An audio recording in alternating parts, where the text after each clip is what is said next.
الاتحاد الوطني لطلبة المغرب، وكذلك كل الجمعيات والهيئات التي جاءت من ربوع المغرب لكي تشارك ولكي تتضامن مع القضية الفلسطينية.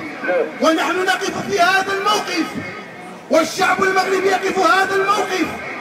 وهناك هموم محلية كهموم نقابية يمثلها السككيون ويمثلها من يندد بتضييع المال العام، ويمثلها كل الفئات التي تكتوي بلظى نار الفساد والاستبداد.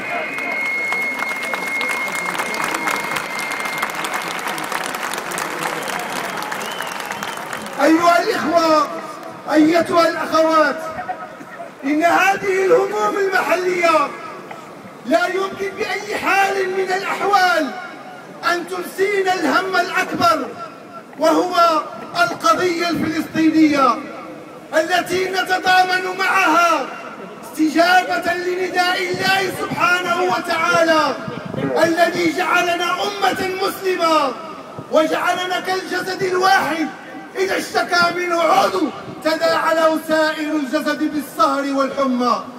نجتمع اليوم لنقول بصوت واحد أننا ندعو لتحرير القدس الشريف، أننا ندعو وندد بسياسات التهويد التي تحاول أن تطمس الهوية الإسلامية وتجتث كل المقدسات الإسلامية من أرض فلسطين.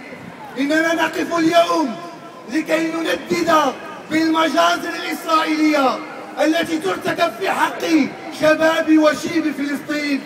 إننا نقف اليوم لكي نندد بالسكوت وبمؤامرة المنتدب الدولي الذي يكيل بمكيالين والذي يشكل سندا للكيان الصهيوني لكي يستمر في تقتيله ولكي يستمر في تنكيله للشعب الفلسطيني.